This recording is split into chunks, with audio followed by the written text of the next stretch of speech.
Hey guys, I'm still at Whole Foods, still talking, asking questions, just trying to figure out how we can help more young adults.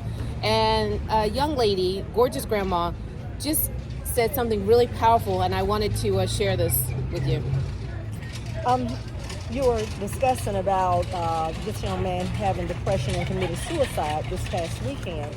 And my take on that, a lot of the times, as my daughter reiterated, I'm going to reiterate what my daughter previously stated. They may not have someone to talk to, or this gentleman was very athletic, doing multiple things in his life, but they may not have been the things that he wanted to do. He's playing sports for somebody else. Right, or doing, completing these goals or pursuing these goals because this is what someone else wanted him to do. These may not necessarily be his per se personal goals. It may not be something very off kilter from totally, either totally different from what he is actually doing. Some people can portray that they're happy. On the outside, there's a smiling face, but deep down inside, there's a lot of hurting there. Emptiness. Emptiness.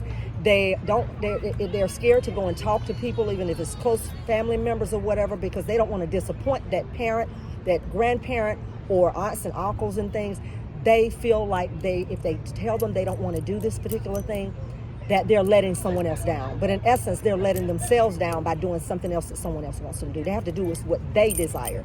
And we need, as parents and grandparents and relatives, we need to stop putting our goals in our children that we want them to have and let them make their own decisions about what makes them happy, not what makes us happy. I think that is a powerful tool, and we need to be listen. We not so much need to listen with our ears, but we need to listen with our eyes. Ooh, come on. Because sometimes what will happen is, Yes. and what I found is with my students that I was talking to, when I was teaching, it wasn't that they didn't tell anybody. Right. They always speak up. Right. They always tell somebody. Right. But if I go tell you what my story is, you come back and you turn it around and you put these different words in there. Yes, And with the different words, one, I come out feeling guilty. And number two, we wind up doing what you wanted me to do originally. So I'm coming telling you that I'm in pain, but you can't hear it. You're not listening. You're not listening. You don't want to listen. They don't want to hear it. Because you want the end goal to be what you originally wanted it to be. Absolutely. And so what happens is we have a generation or a group of people that are hurting. Now, guess what? These people that are hurting, and this is what I say all the time, and I don't know if people get it. These people that are hurting, in 5 years, guess what? Yeah. They might be a parent. That's right. And if they're parent and they're hurting, what's going to happen to the offspring? That's right. So somehow, some way, we've got to find a way to the people who are listening, broaden their horizons so that they can then hear more than just one thing. That's right. Right. Because I'm a mother and a grandmother, and I And always look, y'all, she don't look like it. She look like what's her name? I've had 5 kids. Woo! You 5, look like all what's her name? Tina Turner. Tina Turner. And I told my kids, listen, you have to go to college, okay? It doesn't have to be what I want you to do, but you need to go to college for that knowledge. Because people can take anything they want to take away from you, but they can't take away that. If you want to go to school, because I went to school and studied law and all the things of that nature, you don't have to do that. What is your passion? What is going to make you happy? Just do something positive.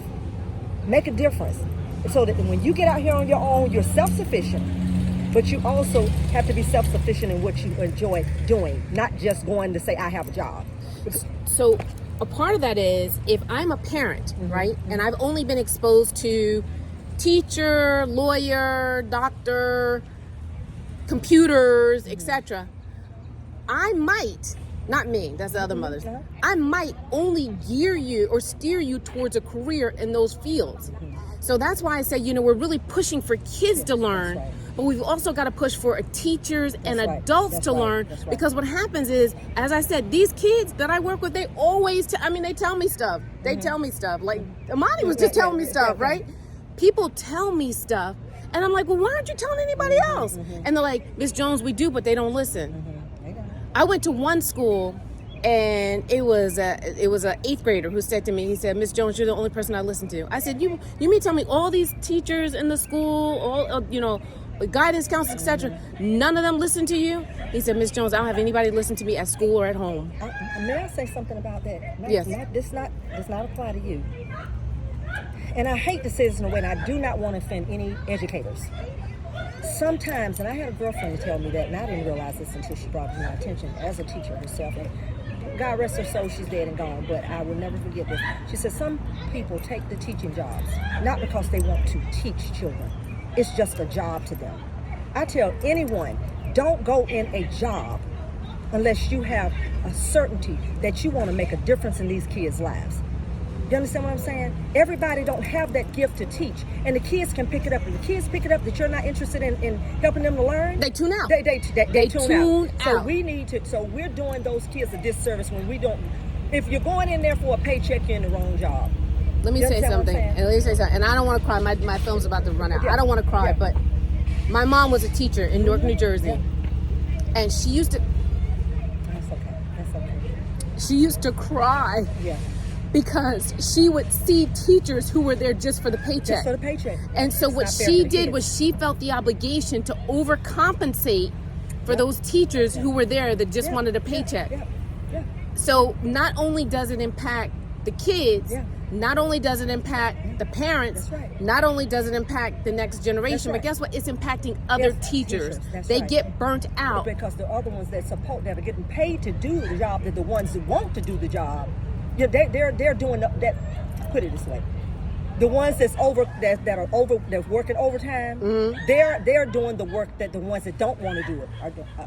They're having to do the work of the ones that don't want it. And this is not to say, I want to say, this is not to say that all teachers All are teachers, bad. absolutely not, It's just to not at say all. that there are some in the mix who may sign up for teaching, not realizing all the challenges that That's are right. involved. That's right. And once they realize all the challenges that are involved, there's a teacher shortage, so they continue to teach or they That's right. continue to stay in that place because it's a paycheck and there's a need. But it may not be what they really thought it was going to be, and they're stuck. Absolutely. And they're stuck. Absolutely. So Absolutely.